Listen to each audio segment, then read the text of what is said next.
Hello and welcome back to another video. My name is Harris Bard for Pond Life Aquatics and Tropical Fish London, and in today's video, another look at all of the stock we have in Northwest London's biggest and best aquatic centre. Let's get into it.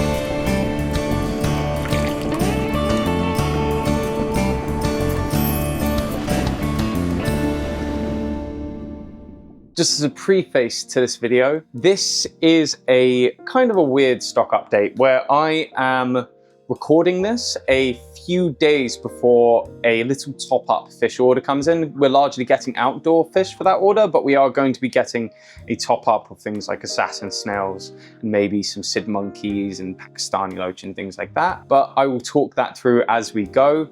The reason why I am filming this early is I've got a lot of stuff going on in my personal life at the moment. Also, we are kind of reaping the whirlwind of effectively we got scammed, unfortunately. I put this out on our Instagram where we got a whole bunch of pumps bought from us and delivered by us, all legit, all the payments taken through, and then we've been hit with a chargeback scheme. So we're still kind of recovering from that, but we are working through everything. If anyone works in the fish industry and the aquatics industry and they get a order in for a high quantity of items from Kevin Fenton Muse in Bromley, just know it's a scam. Do not send it. Do not accept the order. It's a scam. Just letting you know. But without further ado, let's get on with the video at large. So for those of you who are new here, we do things a little bit differently at Pond Life Aquatics and Tropical Fish London. We arrange our fish house continent by continent. The reason we do this is for educational purposes. We do educational talks for young people here, and it helps us to be able to coordinate that kind of thing with different species, where they're from, how they behave, all those good things. We also find it helps customers set up specific biomes for different continents, for different areas, and generally it's just a way we enjoy keeping fish here at Pond Life Aquatics. So, as you first come into the fish house, on the left-hand side as you walk in, we have our South American range. Typically in this area we have things like endler guppies, fancy guppies. We haven't got any fancies in at the moment, and we're not going to be getting them in this week because we're just having a couple of issues with our fancy guppy tank, but we're not selling out of that right now. We do have some really gorgeous coral platies in, alongside some more speckled swordtails, and we've got a whole bunch of female guppies if that's something that you're looking for. In the middle tanks of our South American section, we have some really gorgeous tetra in at the moment. We've got lemon tetra in the top, and these guys have been settling in really nicely over the last few weeks. They're looking really happy and healthy, absolutely stunning fish. In the tank below them, we have some bloodfin tetras alongside some neon tetra. But in terms of newness in these tanks, we got quite a substantial amount of Corydoras. Nothing on the rarer side of Corys, but we have things like sturbeyes, peppers, and judieyes, and they are such fun species of fish. They are just super peaceful, gorgeous little bottom feeders. Corydoras are typically from South America, specifically around the Amazon basin. They love to grub in muddy, kind of soft sand sort of substrates, where they're super peaceful as a species. They're super communal, regardless of their size or species. If you want to get those true shoaling characteristics out of your Corydoras, you really need to be giving them groups of at least 6, if not 10, 12. I've seen people keep Corydoras in species only tank where they are having at least 20 in there. And you'll find that Corydoras will readily breed in these circumstances. They're super fun to watch, and they're definitely something worthwhile considering if you're looking to get a long and shallow tank. And that is something to say about Corydoras. They do absolutely prefer a shallow tank to a tall tank. This is because they will regularly be seen going up to the surface of the tank to grab air, and this is absolutely normal behavior. It's not gasping like other species do. It is just part of what makes Corys Corys. So if you are setting up a tank for Corydoras specifically, think about going long and shallow as opposed to tall. In the last of the smaller tanks in our South American section, we got some really gorgeous fish in. We've got rummy nose tetras up here, absolutely beautiful. They have settled down really nicely in the last 2 weeks. They've been in quarantine, absolutely no issues, ready to go off now. And in the tank below them, there is something that's a little bit interesting. We haven't kept these in a while. They are Diamond Tetra, and they are really quite a stunning species of tetra. They have these gorgeous silver coloration to them. And although a lot of people seem to think they can be a bit dull, I think they're absolutely fascinating, particularly when kept in larger shoals. As you can see, they're extraordinarily active, and they will encourage other more timid species of fish to come out. They are a typical dither fish, but I think they are absolutely fascinating. They keep doing these spiral swims where they keep going round and round and round. And which is why I think if you are going to be keeping Diamond Tetra, it's absolutely worthwhile keeping them in those 12s to 20 kind of range of fish. So if you have a larger tank and you're looking for an interesting type of tetra to be keeping, Diamond Tetras are definitely something to consider. But if Diamond Tetras aren't your thing, we also have something that is super close to my heart, because we haven't kept these for ages.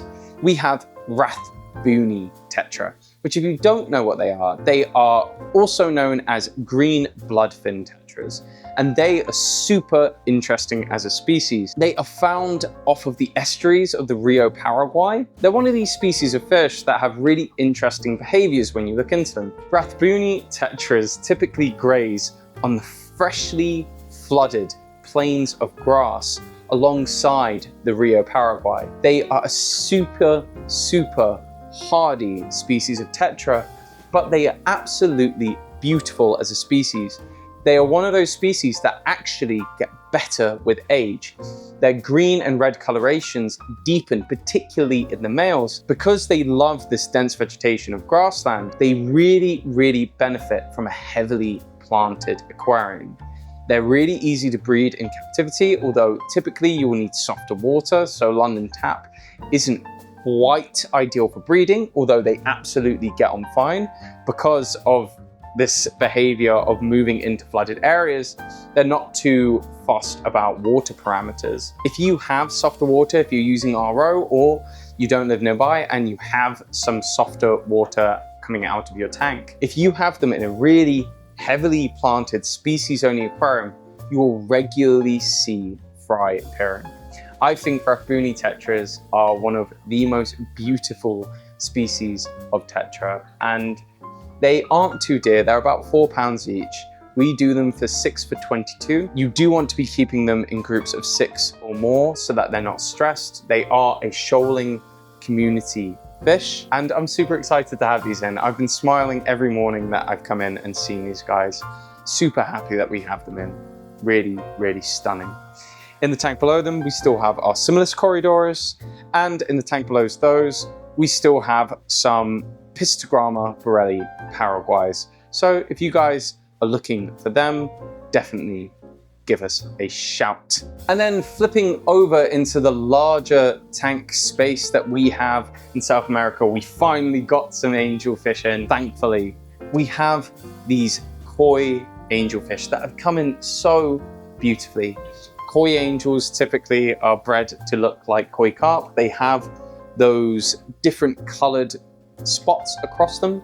Sometimes they come in with whites and blacks, sometimes they come in with yellows and reds, and I absolutely adore these little guys. They've really settled in nicely. We're feeding them at the moment with a mixture of flake and frozen food, and alongside everything else in the fish house, we supplement with live food when we can. We've had quite a few people asking for angelfish, so we now have a really healthy, happily stocked tank in here. And the good news is they're getting on extraordinarily well with one of my favorite species of Corydoras, Corydoras incolicana. Absolutely beautiful, larger species of Corydoras.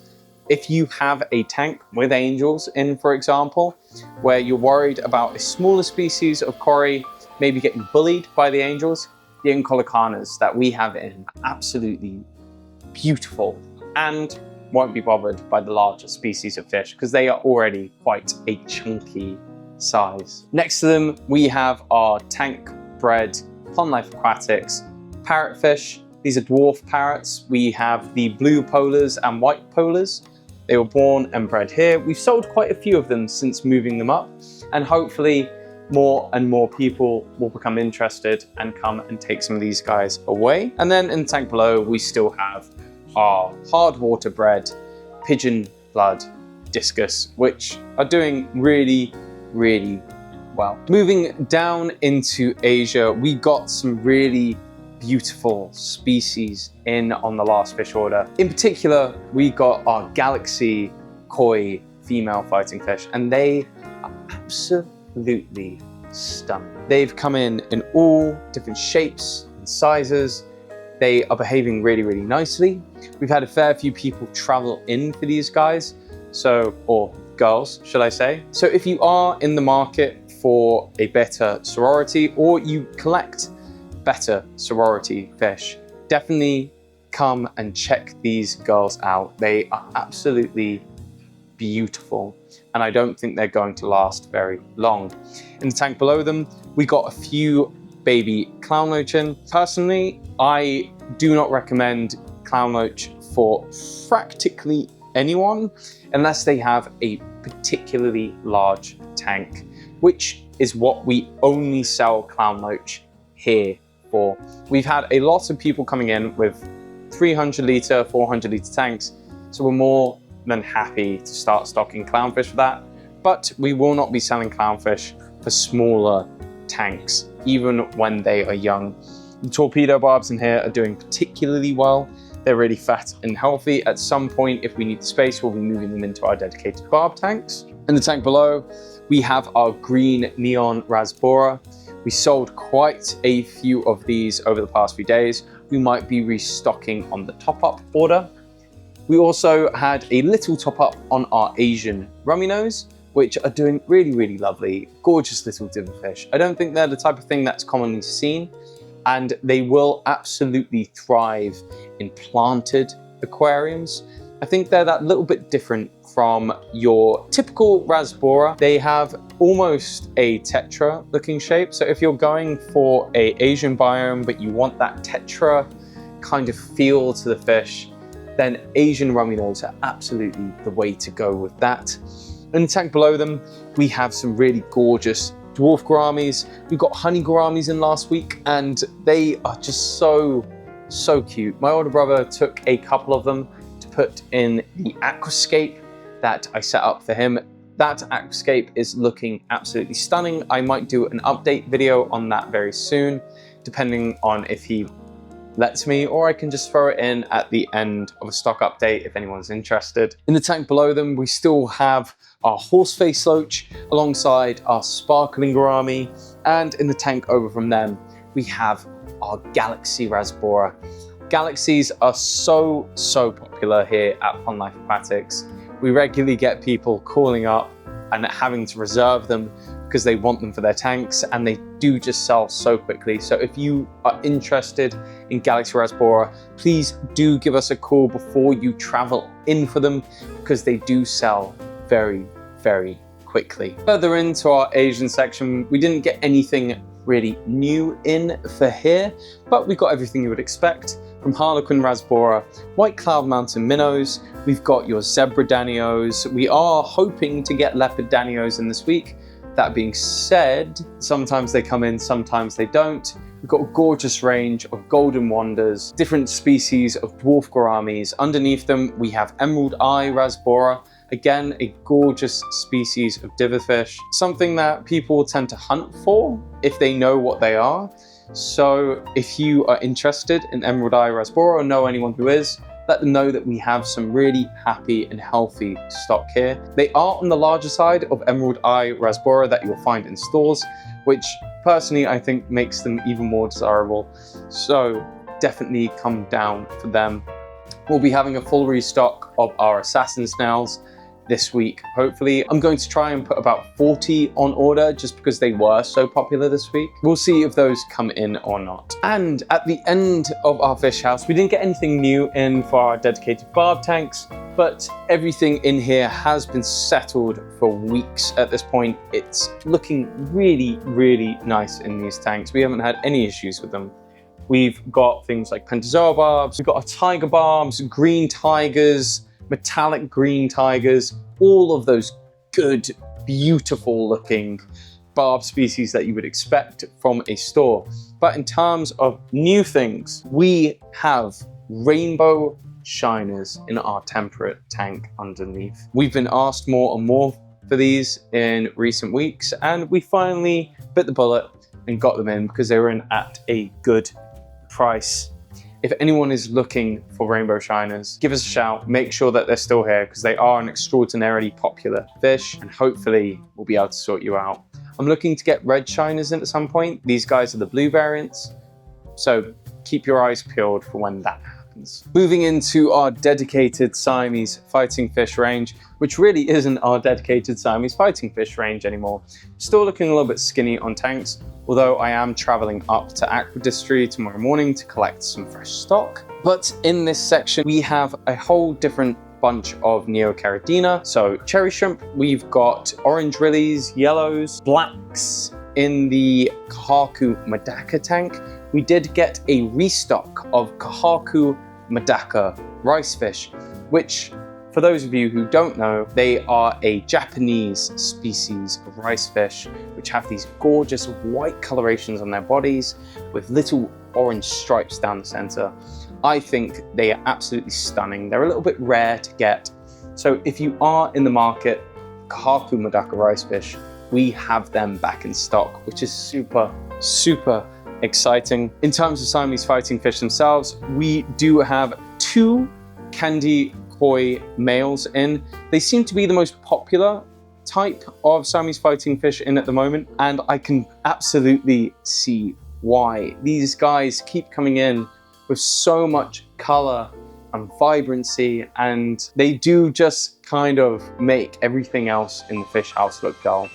I love candy cane male betta fish, and I hope that we keep selling through so we can keep getting new ones and I can keep enjoying them whenever they come in. But moving on to Australia. In Australia, we actually got new things in. We got some Praecox Rainbow fish, which are actually the first type of rainbows that I ever kept when I was younger. They were the only species of rainbows that were available for a long time to us here at Honey Aquatics, and I absolutely love them. They typically have this silvery blue body, but their tails either come in yellows or reds, and I think they're absolutely gorgeous. They are a more diminutive species of rainbow fish, which absolutely suits us and the clientele we have here at Honey Aquatics, and we have them housed alongside our peacock gudgeon, and they're getting on absolutely wonderfully. Above them, we still have our red rainbows, and above them, we still have our blue-eyed yellows. And then in the final section of the fish house, we have Africa. In this top tank, we have our African cichlids, and they are doing so well. They are just such a fun species of fish. I've been looking at trying to get some more rarer species in. We obviously have like our dragon bloods and our yellow labs, but I was looking at getting some sulfur heads in, and hopefully we'll be able to in the next few weeks, but it's difficult to get singular species and we don't want to be overloading this tank. So stay tuned for that. In the area below, we have accidentally created our Tanganyikan spots, where we have our ocellatus, we have our lupi oranges, our lampologus daffodils, and our ocellatus blues, all of which are doing extraordinarily well. We're feeding them on a mixture of frozen, live, and pellet food, and everyone is doing really well, thankfully. The daffodils did have a clutch of eggs and then immediately eat them, which is concerning, but I think that's because they're new parents and they typically will be paternal to their clutch of eggs, but sometimes they do eat them, as was shown. Hopefully that won't happen again in future, but nature is nature. In the tank below them, we restocked on my personal favorite species of tetra, the Congo Tetra, which is a larger species of tetra that if I had one dream of keeping a species-only tetra tank, it would be a 400-litre Congo Tetra tank where you just let them go in hundreds, maybe not 100, but something like 50 in a shoal. They are this absolutely stunning species of tetra which get better and better with age. They have these blue, beautiful bodies with long flowing fins, and I think they are some of the most interesting tetras to look at.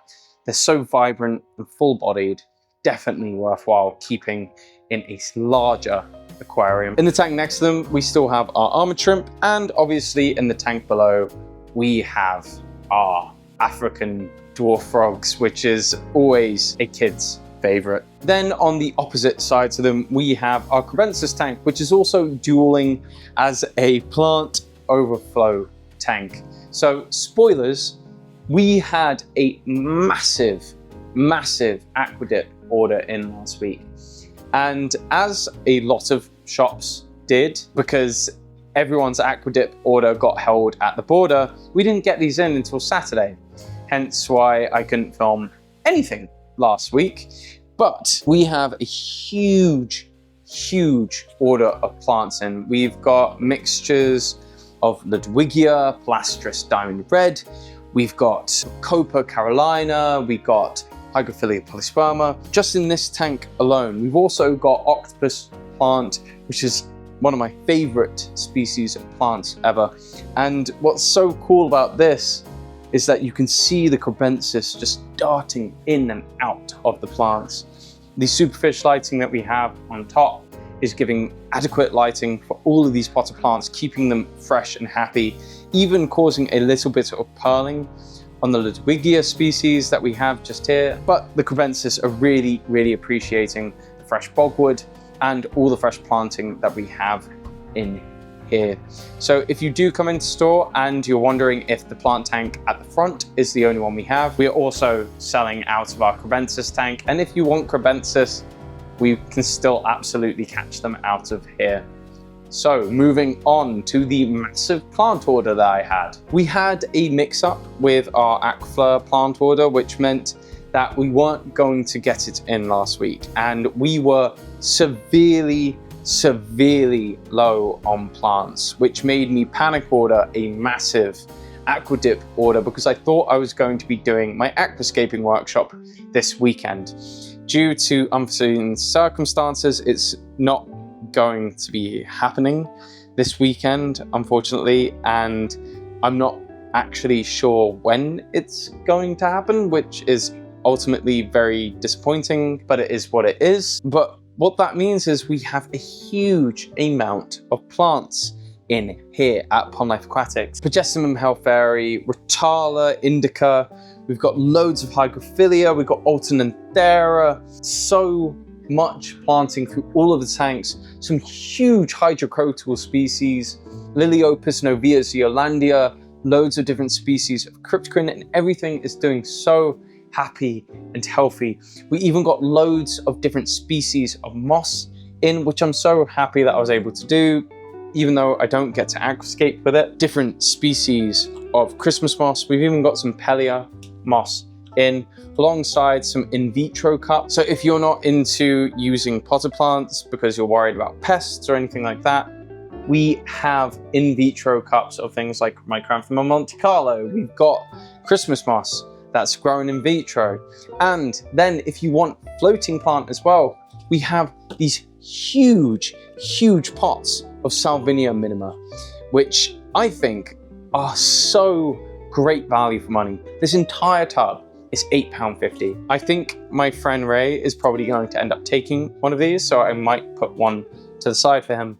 But we are so well stocked on plants here at Pond Life Aquatics. If you are looking for plants, and we're getting more in tomorrow, this is the place to be this weekend. Call us up, see what we have in, or message us on the Instagram. I'll get back to you as soon as I can, and I'll keep you all updated on what stock is still available. But I shall wrap this up in a second. So, as I said while showing off the plants, the workshop isn't happening this weekend, which I'm honestly devastated about. I'm a little bit embarrassed, I'm a little bit everything about it. I'm still processing why it hasn't happened, but hopefully I'll be able to do one in the near future. If you are interested in an aquascaping workshop in London, do get in contact with me. I'm going to be taking the tickets down for now because I can't set an actual date. If you are interested, drop a comment below, message me on the Instagram, message us at info@pondlifeaquatics.co.uk, and I will keep you updated when we are going to be doing an aquascaping workshop. Aside from that little disappointing thing, I want to say thank you to every single person who has been to Pond Life Aquatics recently. We've had such a busy start to the season, whether that's for ponds or indoor fish. We've been doing more than we ever have, and honestly, I'm so proud of what we're achieving here. I'm proud of how we're treating people. I'm proud of the service we're able to give, and it's really honestly a joy when I get to spend time in the store and see everyone, and I love it.